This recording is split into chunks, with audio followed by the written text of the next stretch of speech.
warahmatullahi wabarakatuh. Perkenalkan, nama Ibu Resa Nur Halimatus Syadia, Ibu mahasiswi praktikan keterampilan mengajar dari Universitas Kuningan. Yang mana pada kali ini Ibu akan menemani kalian belajar secara daring atau belajar dari rumah. Mengingat situasi dan kondisi kita masih dalam pandemi COVID-19, maka mengharuskan kita belajar secara daring atau belajar di rumah juga. Nah, pada pertemuan kali ini, Ibu akan memberikan materi tentang cerita rakyat, yaitu dengan kompetensi dasarnya mengidentifikasi nilai-nilai dan isi yang terkandung dalam cerita rakyat, baik secara tulis maupun lisan. Lalu, adapun indikator pencapaian kompetensi, yaitu mendata nilai-nilai yang ada dalam cerita rakyat. Nah, maka tujuan pembelajarannya adalah peserta didik mampu mengidentifikasi nilai-nilai dan isi yang terkandung dalam cerita rakyat, baik secara tulis maupun lisan yang didengar ataupun dibaca. Nah, sebelum kita masuk pada pembelajaran, alangkah baiknya kita berdoa terlebih dahulu. Semoga kalian sudah dalam posisi belajar yang ideal. Berdoa dimulai.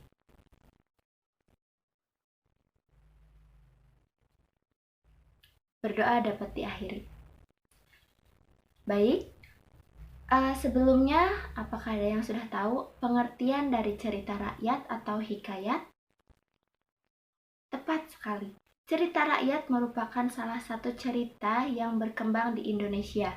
Namun, mengingat cerita rakyat itu sangat banyak sekali, misalnya di Sumatera ada cerita rakyat Malin Kundang, dari Kalimantan ada Danau Lipan, dari Sulawesi ada asal mula Tari Patudu, lalu dari Papua ada legenda Cendrawasih, dari Jawa Timur ada Ande-Ande Lumut, dan dari Jawa Tengah ada legenda Timun Mas.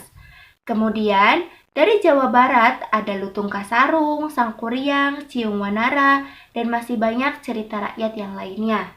Nah, sehubungan cerita rakyat itu dari berbagai daerah, tentunya di Kuningan pun ada cerita rakyat. Misalnya, legenda ikan dewa, kemudian kisah Arya Kamuning, kemudian Sasakala Dharma Loka, dan masih banyak cerita rakyat yang lainnya.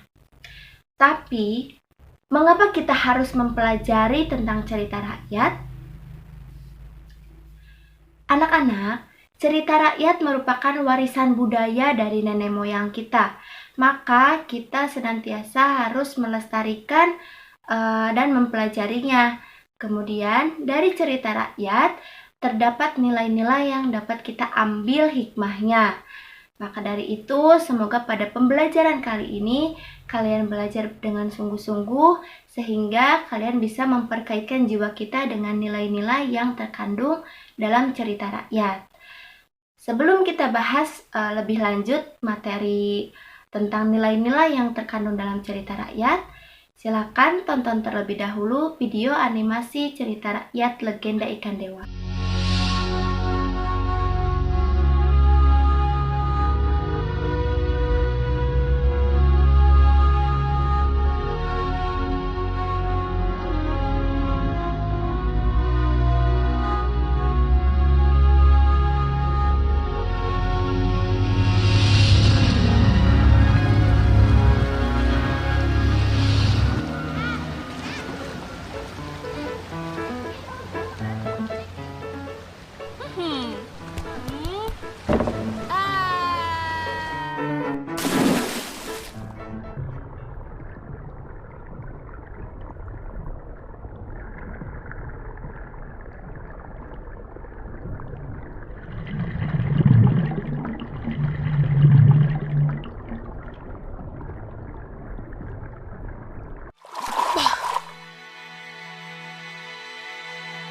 Wah.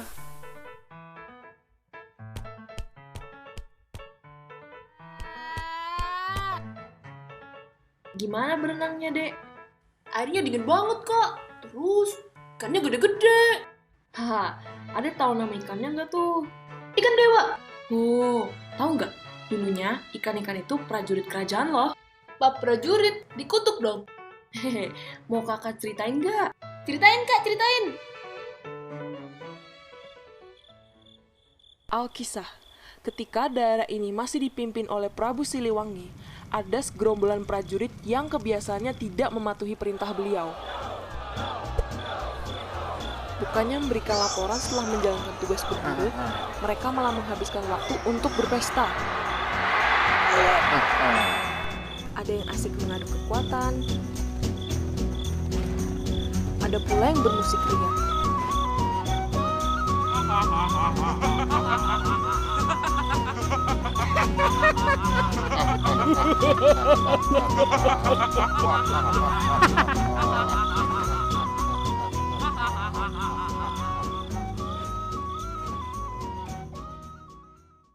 Sementara itu, raja yang tidak kunjung mendapat kabar dari mereka menjadi gelisah sendiri di istana.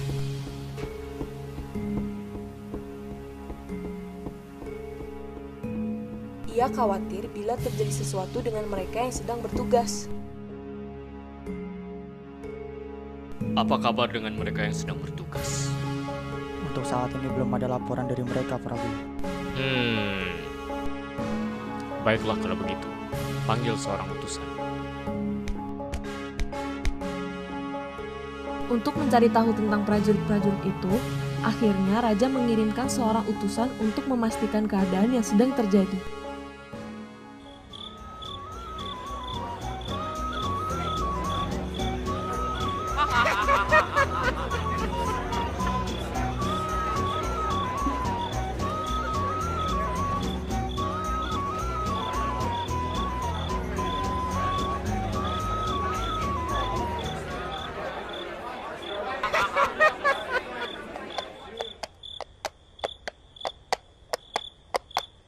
Sesampainya di sana, kehadiran sang utusan disambut dengan sinis. Tapi, itu tidak membuat sang utusan bimbang menanyakan kelancaran tugas mereka sambil menyampaikan pesan dari istana. Diberitahukan kepada pasukan yang bertugas di hutan, kedatangan hamba kemari untuk menyampaikan surat dari Prabu agar kalian segera kembali.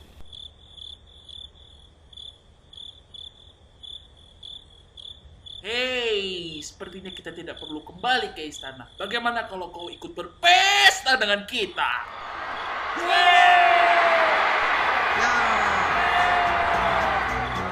Mengetahui prajurit-prajurit itu ternyata hanya menghabiskan waktu untuk berpesta, utusan itu segera pulang dengan membawakan kabar buruk.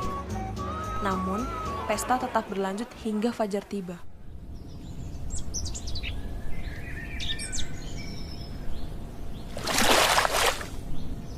Keesokan paginya, raja beserta pasukannya mendatangi prajurit-prajurit itu dengan tatapan dingin.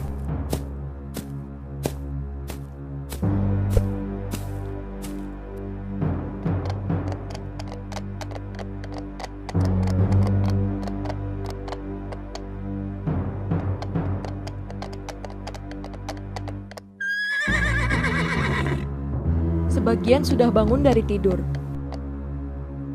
Sebagian dibangunkan secara paksa. Sungguh kami meminta maaf, Prabu. Kami tidak bermaksud untuk melakukan... Diam! Prabu. Kalian sungguh sangat tidak disiplin. Ini adalah hukuman yang pantas untuk kalian. Tidak lama kemudian, langit menjadi gelap. Awan-awan hitam berkumpul menghujani mereka.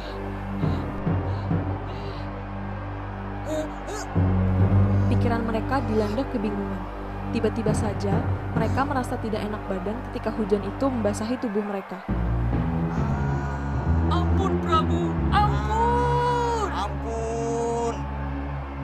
Ampun, Prabu! Ampun, Prabu! Ampun! Ampun! Ampun! Ampun! Genangan dari hujan itu perlahan membanjiri lapangan hingga menyerupai kolam. Dan semua prajurit yang dihukum telah berubah menjadi ikan.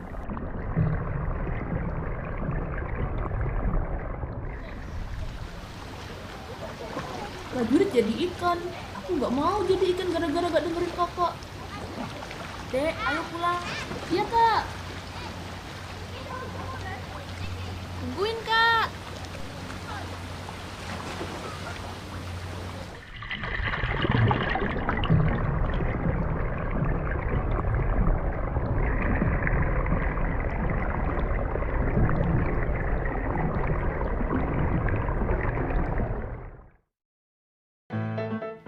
Baik, pada video animasi cerita rakyat legenda ikan dewa tadi dapat kita identifikasi nilai-nilainya. Namun, apakah ada yang tahu pengertian dari kata nilai itu sendiri? Atau apakah ada yang tahu nilai-nilai apa saja yang sering muncul dalam cerita rakyat? Nah, nilai adalah sesuatu yang berharga, bermutu, menunjukkan kualitas, dan memiliki manfaat. Kemudian, nilai-nilai yang sering muncul dalam cerita rakyat itu ada 5. Yang pertama, nilai religius, nilai sosial, nilai budaya, nilai moral, dan nilai edukasi. Nah, mari kita bahas satu persatu dimulai dari nilai religius. Nilai religius adalah nilai yang berhubungan dengan keagamaan. Jadi, nilai religi ini erat kaitannya dengan ajaran agama, yaitu ditandai dengan hubungan antara manusia dengan Tuhannya. Misalnya beribadah, berdoa, berbuat kebaikan seperti bersedekah. Nah, seperti itu. Itu adalah salah satu contoh dari nilai religius. Kemudian yang kedua yaitu nilai sosial. Nah, nilai sosial ini berkaitan dengan tata laku hubungan antar sesama manusia. Nah, jika dilihat dari nilai religius tadi, yaitu ditandai dengan hubungan antara manusia dengan Tuhannya. Sedangkan nilai sosial yaitu hubungan antara sesama manusianya. Nah, seperti bergotong royong, kemudian toleransi, kemudian menghargai pendapat orang lain, seperti itu. Yang ketiga yaitu nilai budaya. Nilai ini berkaitan dengan kebiasaan atau pemikiran yang telah disepakati dan tertanam dalam lingkungan masyarakat atau lingkungan sosial tertentu. Nah, misalnya tradisi, kemudian adat istiadat, norma-norma, atau dalam daerah Sunda dikenal dengan sebutan pamali. Seperti itu kalau nilai budaya. Kemudian yang keempat, nilai moral. Nah, nilai ini adalah yang berkaitan dengan perbuatan, tingkah laku, atau ucapan seseorang dalam kehidupan pribadi maupun kehidupan sosial. Misalnya, sopan santun, kemudian jujur, tegas, bertanggung jawab, seperti itu. Jadi nilai moral ini nilai-nilai yang berkaitan dengan perbuatan baik buruknya seseorang bertingkah di suatu masyarakat, seperti itu. Nah, yang kelima yaitu nilai edukasi. Nilai edukasi ini berkaitan dengan pendidikan. Jadi, dalam cerita rakyat, nilai edukasi itu segala sesuatu yang berhubungan dengan mendidik, memberikan pembelajaran, pengetahuan, dan amanat yang terkandung dengan tujuan yaitu mengarahkan pembaca ke arah yang lebih baik. Nah, jadi nilai-nilai yang sering muncul dalam cerita rakyat yaitu nilai religius, nilai sosial, nilai budaya, nilai moral, dan nilai edukasi.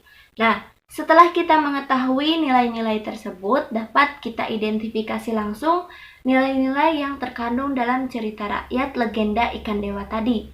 Apakah ada yang masih ingat? Baik, Ibu akan coba menceritakan kembali isi ceritanya. Nah, legenda ikan dewa tadi menceritakan tentang sebuah kerajaan yang dipimpin oleh Prabu Siliwangi dengan prajuritnya. Namun, ketika prajurit tersebut melaksanakan tugas, mereka tidak melaksanakannya dengan baik, sehingga membuat sang raja khawatir dan menjadi marah. Kemudian, Prabu Siliwangi tersebut menghukumnya dengan mengutuknya menjadi ikan, sehingga kita mengenal dengan sebutan ikan dewa. Nah, dari isi cerita tadi dapat kita analisis atau identifikasi terdapat nilai moral, yang mana dalam ceritanya ada tentang ketegasan seorang raja, kemudian kebijaksanaan seorang raja, tanggung jawabnya, kemudian juga ada patuhnya seorang pengawal. Nah, baik, kita coba identifikasi langsung secara lebih detail. Yang pertama yaitu konsep nilai bertanggung jawab dan bijaksana. Nah, dalam ceritanya yaitu di mana sang raja sangat khawatir akan prajurit yang tak kunjung pulang, sehingga ia pun menyuruh pengawal istana mencarinya. Nah, tadi adalah salah satu contoh dari kebijaksanaan seorang raja yang bertanggung jawab terhadap prajuritnya. Dibuktikan dengan kutipan berikut. Sementara itu, raja yang tak kunjung mendapat kabar dari mereka menjadi gelisah sendiri di istana. Ia khawatir bila terjadi sesuatu dengan mereka yang sedang bertugas.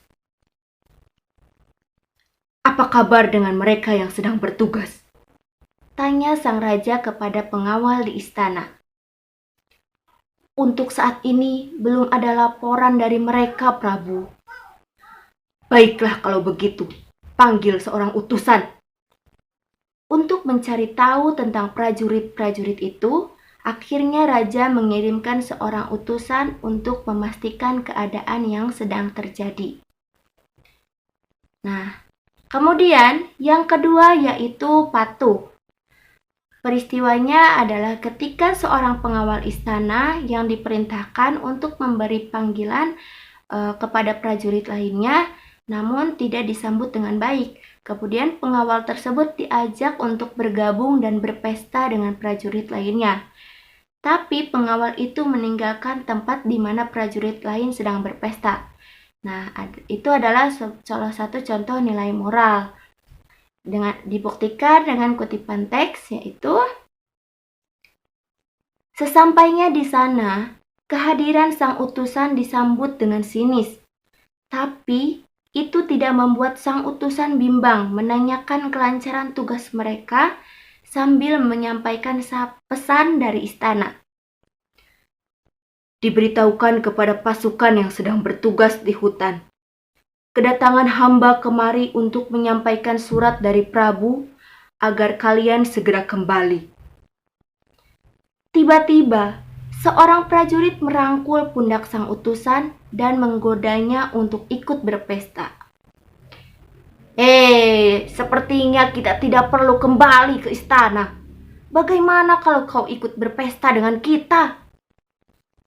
Seketika itu, semua prajurit bersorak dengan penuh kegembiraan.